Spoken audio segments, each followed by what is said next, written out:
What's up, GQ? I'm Christian Yelich, and I'm going undercover on the internet. It's actually me. Twitter.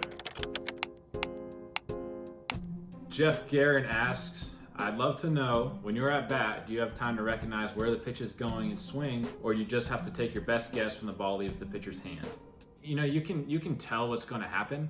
Things just happen really quickly. You know, you can see spin on the ball or how the seams move, and that gives you info into what kind of pitch it is and how it's going to break and if you should swing or not. I think they say a 90 or a 95 mile fastball gets to the plate in 0.4 of a second. So there's a lot of decisions that need to be made in a really quick time period. And so when you see guys take bad swings or swing and miss at a ball, that's kind of what happens. Replied, COVID Clive Owen asks, where does Christian Yelich's power come from? Looks like he weighs 170 pounds. Well, Clive Owen, I think power comes from just being able to use your body in an efficient manner and learning how to get everything out of your strength, body, mechanics, and hopefully translate to being able to drive the ball and hit for power.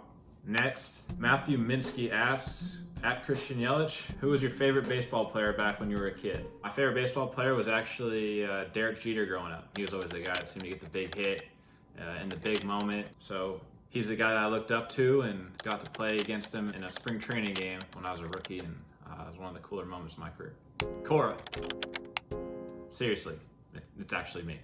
What is the most consistent, hardest to hit baseball pitch, and why is it so hard? That's dependent on the pitcher and who's throwing it. There's only so many baseball pitches, but somebody's curveball can be different than somebody else's. And one guy's is easier to hit than others, and same goes for fastballs, changeups, any kind of pitch, really. Next, how did Christian Yelich turn himself into an MVP? I don't think there is any one way. It's one of those things where you kind of learn yourself as a player over time and constantly trying to better yourself as a player and make adjustments and just keep improving. Posted, if Christian Yelich never got traded, would he have ever broken out to become the player he is now? I truly believe yes. I really do, because I think the changes were organic. I don't see why they wouldn't have happened in Miami. It was just one of those times in evolutions as a player. So I truly believe that if I was still in Miami, still in the Marlins, that I would still be the same player. Let's look at Instagram. So we got a question here from number 1 shortstop prospect. How often did you practice when you were 12? I want to practice just as much as you did. I think I practiced a lot. I mean, I think as a kid, you need to have some good balance. You need to practice, and if you love your sport, that's awesome and that's great. And it takes that level of passion to reach the major leagues, and you have to be dedicated to it. But I think you got to also enjoy being a kid. You got to live a normal life. You got friends, you got school. Just broaden your horizons. Make sure that's something that you really love, and if it is something you love, then dedicate as much time as you want to it. You know, there's no right answer to this. I think do it as much as you want, and I wish you the best of luck in your career. Let's see what's on Wikipedia. Yelich grew up both a Los Angeles Dodger fan and New York Yankees fan. Pretty true. I mean, most of my first baseball experiences were at Dodger Stadium. That's where I saw my first major league games. I remember sitting up in the blue seats in the third deck. I think was my first time. I want to say they were either playing the Reds or the Phillies at the time. For me now as a player, it's always special to go back to that stadium where you grew up learning baseball. And the Yankees one kind of ties back into the earlier question of who my favorite player was. So it was Derek Jeter, so I kind of always followed the Yankees growing up too. Submit.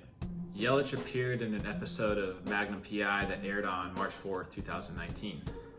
That is true. I got to play myself. It's kind of cool. Got to go out to Hawaii to film it and see how film and TV shows work and everything that goes into that. I wasn't awful at it, I don't think, because I got to play myself, so it was a lot easier, and I was interacting with Little League kids from the island that ended up making it to the Little League World Series, and I really enjoyed it. Posted. More Twitter.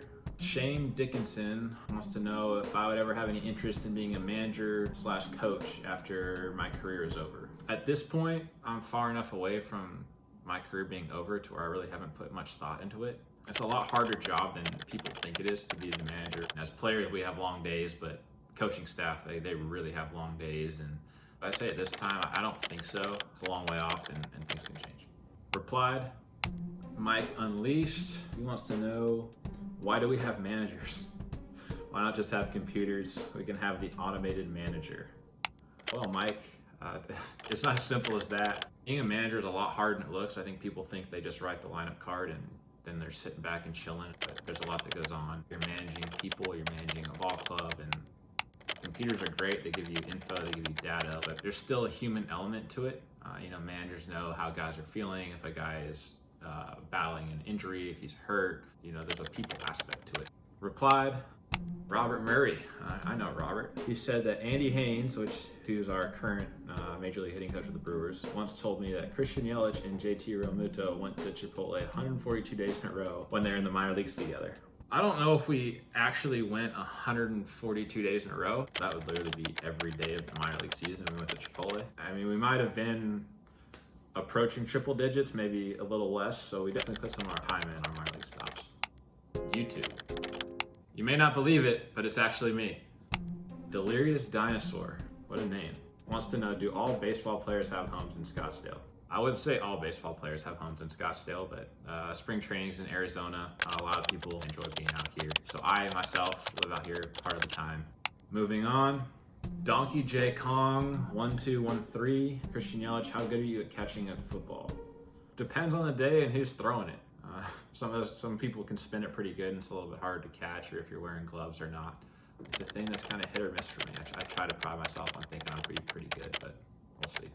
Next, Jake Lund. He wants to know, does Bernie Brewer still go down the slide? Yeah, Bernie Brewer still goes down the slide. He goes down on home runs, and I believe when we take the field every home game as a team. Replied, first out at third asks, who wins a race between Lorenzo Cain and Christian Yelich? It looks like they kind of gave us some sort of info or maybe statistical breakdown. It has myself ahead of Lowe by just a fraction. It said, which I would say that's pretty accurate. As he would say in his good years back in Kansas City when he was a burner and could run a little bit, he might have got me, but I truly think that now that I would take him in a race. Replied, Mortora, which Major League Baseball records are unlikely to be broken? I think Cal Ripken's game played streak, I don't think anyone's ever going to come close to that ever again. No one will touch it. Just how teams rest guys and look out for your health. They're not going to let you roll out 20 plus seasons in a row playing every game. So I think that one's going to be really hard to touch. Joe DiMaggio's hitting streak's going to be really hard just because of the specialty matchups and all the analytics and finding where guys hit the ball and you don't face the same pitcher many times anymore. So I see those two being very, very hard to hit. The home run record is going to be another tough one. Pretty daunting task, and the thing about that though is you never know. I think the phrase is records are meant to be broken, so who knows that somewhere down the line maybe somebody can get close to them. Posted. The last one we got is Christian Yelich, a future baseball Hall of Famer. I think we're a long way off from that. I think time will tell. There's a long way to go in my career still, and it'd be pretty special if something like that happened, but check back in about 10 years. Okay guys, that's enough internet for me for one day. I'm out of here, officially signing off.